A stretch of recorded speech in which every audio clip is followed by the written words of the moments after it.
নমস্কার বন্ধুরা, আমি আজকে বানাচ্ছি একটু গোবিন্দভোগ চাল দিয়ে ক্ষীরের মতো করে পায়েস। আমি প্রথমে এখানে 3 লিটার দুধ নিয়েছি। দুধটাকে আমি গ্যাসে বসিয়ে দিয়েছি জাল হতে। আর নিয়েছি আমি 300 গ্রাম গোবিন্দভোগ চাল। আর নিয়েছি আমি এখানে কাজু বাদাম নিয়েছি, কিশমিশ নিয়েছি, ছোট এলাচ, আর নিয়েছি একটা 100 গ্রাম দুধের প্যাকেট। আর দেবো এর মধ্যে 2টো তেজপাতা। আর আমি পায়েসটা রান্না করব মিছরি আর বাতাসা দিয়ে। আমি কিভাবে পায়েসটা করছি তোমাদেরকে দেখাচ্ছি, তোমরা দেখো। চালটাকে আমি ধোবো না, একটা ভালো পরিষ্কার কাপড়ে আমি চালটাকে ভালো করে মুছে নেব। মুছে নিয়ে তারপর আমি চালটার মধ্যে একটু ঘি মাখাবো। আমি কিভাবে করছি তোমাদেরকে দেখাচ্ছি। এবার আমি ঘি নিয়েছি। এই ঘিটা থেকে আমি এই 1 চামচ ঘি আমি চালটার মধ্যে মাখিয়ে দেবো। চালটা আমি ভালো করে পরিষ্কার করে নিয়েছি। চালটা পুরো শুকনো আছে, দেখো। আমি চালের মধ্যে এই 1 চামচ ঘিটা ভালো করে মাখিয়ে নিচ্ছি।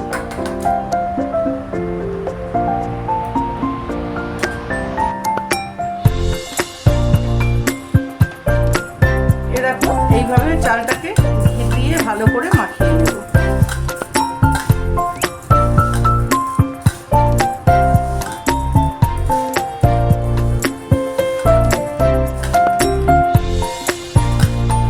এই মাখিয়ে নিলাম। এবার মাখিয়ে আমি চালটাকে একটু রেখে দিচ্ছি। বন্ধুরা, পুরো চালটায় ঘি মাখানো হয়ে গেছে। এবার আমি চালটা একটা সাইডে রেখে দিচ্ছি। আর দুধটা আমি জাল হতে বসিয়ে দিয়েছি। এবার দুধটা একটুখানি হাতা দিয়ে নাড়িয়ে দেবো। দিয়ে দুধটা একটু জাল হবে। তারপর আমি দুধের মধ্যে দিয়ে দিচ্ছি আমি এই 2টো তেজপাতা। দিয়ে দুধটা এখন ভালো করে জাল হতে দেবো। দুধটা জাল হোক, তারপর আমি ফেরত আসছি। দুধটা আমার জাল হচ্ছে। এখন আমি এখান থেকে কিছুটা দুধ তুলে নেব।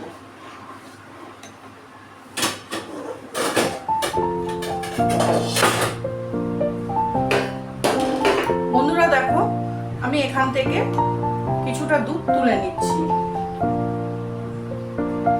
পায়েস আমি জানি সবাই রান্না করতে পারে, আমি কি প্রসেসে রান্না করি সেটা আমি তোমাদের সাথে শেয়ার করছি।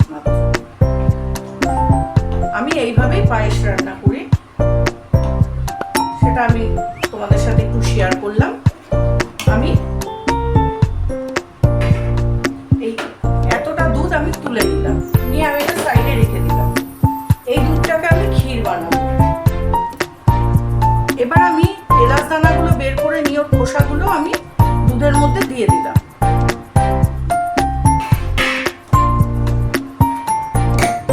দিয়ে এবারে আমি কি করছি দেখো, এই যে চালটায় আমি ঘি মাখিয়ে রেখেছিলাম, সেই চালটা আমি আস্তে আস্তে দিয়ে দিচ্ছি। দিয়ে আমি নাড়তে থাকবো, নাহলে চালটা দলা পাকিয়ে যাবে। যাতে দলা না পাকায় তার জন্য চালটাকে আমি নাড়তে থাকবো।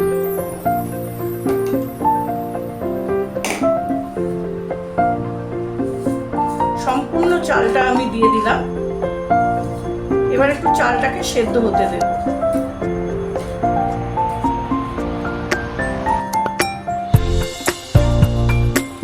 আমি যে দুধটা নামিয়ে রেখেছি, এই দুধটা একটু হালকা ঠান্ডা হয়ে গেলে পরে তারপরে আমি এই গুঁড়ো দুধটা ওর সাথে মেশাবো।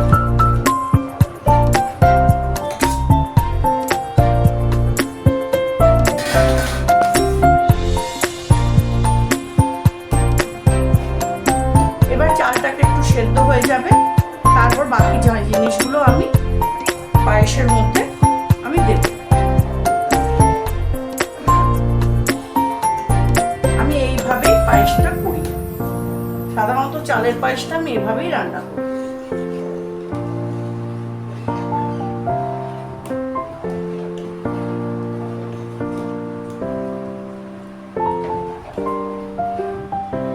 দেখো বন্ধুরা, দুধটা একটু হালকা ঠান্ডা হয়েছে। আমি এই গুঁড়ো দুধটা অল্প অল্প করে দেবো, আর এইটার সাহায্যে আমি গুলিয়ে নেব।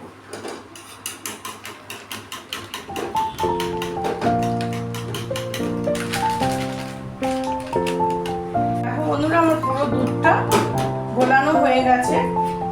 এই যে আমি দুধটা পুরো গুলিয়ে নিয়েছি।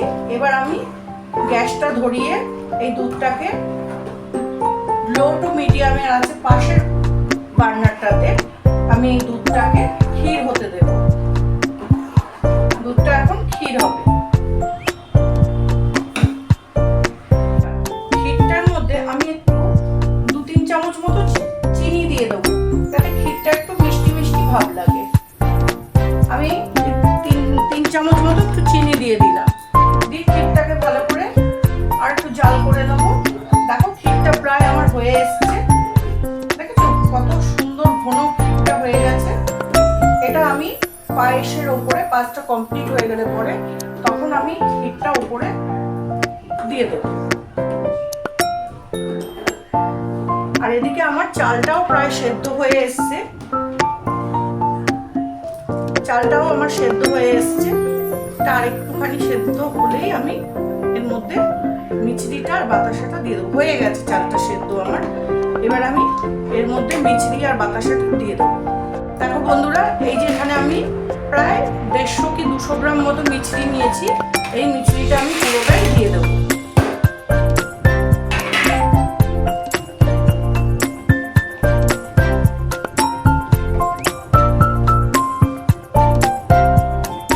দুধের সঙ্গে মিছরিটা পুরো গলে যাবে। মিছরি আর বাতাসা দিয়ে পায়েস করলে সেই পায়েস দুর্দান্ত টেস্ট হয়। আর এখন যেহেতু গরমকাল, ওই জন্য এখন তো আর সেই গুড়ের পায়েস হবে না, এখন এইভাবেই পায়েস করতে হবে। এবং বাতাসাটা দিলে পায়েসে একটু কালার এসে যাবে, পায়েসটা ভালো লাগবে। আর এখানে আমার ক্ষীরটা পুরো হয়ে গেছে।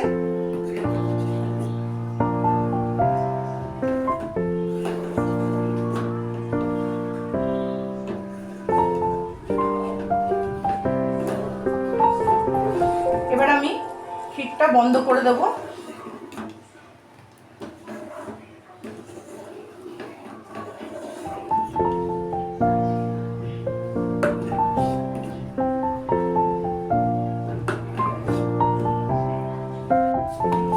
আমার মিশ্রিটা গলে গেছে। এবার আমি এর মধ্যে দিয়ে দিচ্ছি, এখানে 300 গ্রাম মতো বাতাসা আছে। এই বাতাসাটা দিয়ে দিলাম।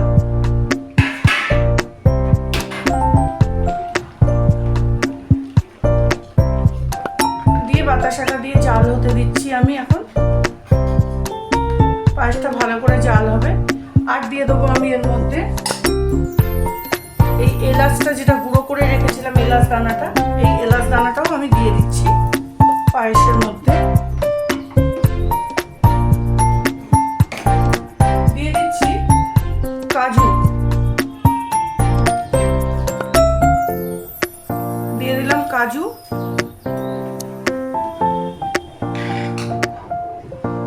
কিশমিশটা আমি একদম পুরো গ্যাস অফ করে তারপরে দেব, এখন দেব না।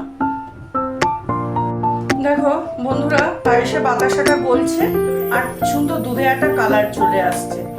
এইভাবে জাল হতে হতে পুরো দুধটাই একদম ঘন হয়ে যাবে ক্ষীরের মতো। তারপর ওপর থেকে ওই ক্ষীরটা দিয়ে দেবো, আমি যে ক্ষীরটা বানিয়েছি ক্ষীরটা আমি দিয়ে দেবো।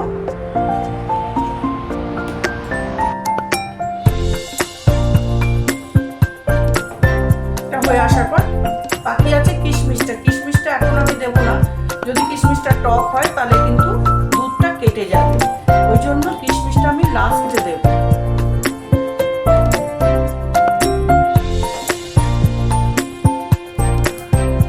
আমার পায়েসটা এখন জালো, তারপর আমি পরে আবার ফেরত আসছি। মিছরি আর বাতাসা দিয়ে পায়েস করলে সেই পায়েস টেস্টও ভালো হয় আর বেশ পায়েসটা আঠালো ভাব হয়, খুব টেস্টি লাগে, খেতে ভালো লাগে। তাহলে বন্ধুরা, আমার এই পায়েসের রেসিপিটা তোমাদের যদি ভালো লেগে থাকে তাহলে তোমরা আমাকে লাইক, কমেন্ট, শেয়ার করো। নতুন বন্ধুরা ইউটিউব থেকে যারা দেখছো তারা আমার চ্যানেলটাকে একটু সাবস্ক্রাইব করে দিও এবং বেল আইকনটা টিপে দিও। আর যারা ফেসবুক থেকে দেখছো তারা আমার পেজটাকে ফলো করে দিও। তোমরা আমার সাথে থেকো, পাশে থেকো, আমিও তোমাদের সাথে থাকবো, পাশে থাকবো। সব সময়ের জন্য বন্ধুত্বর হাত বাড়িয়ে দেব এবং তোমরাও আমাকে বন্ধুত্বের হাত বাড়িয়ে দেবে। আমি পায়েসটা পুরো ফুল কমপ্লিট করে আবার ফেরত আসছি পায়েসটাকে নিয়ে।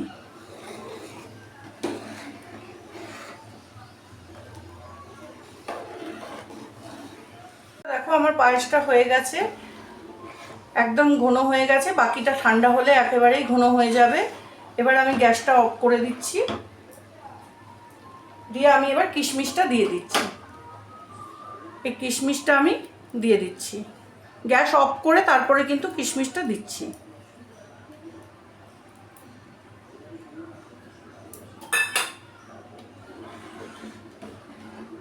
দেখেছো কতটা ঘন হয়ে গেছে পায়েসটা। এবার আমি আস্তে আস্তে এই ক্ষীরটাও দিয়ে দেব।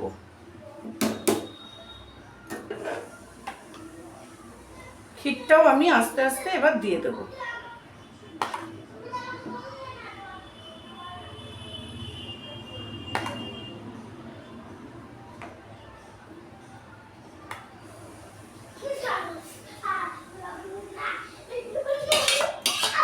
ক্ষীরটা দিয়ে দিলাম ওপর থেকে, এবার একটু দিয়ে নাড়িয়ে দেব, দিয়ে আমি এবার পায়েসটাকে ঢাকা দিয়ে রেখে দেবো, ঠান্ডা হওয়া পর্যন্ত ঢাকা দেওয়া থাক।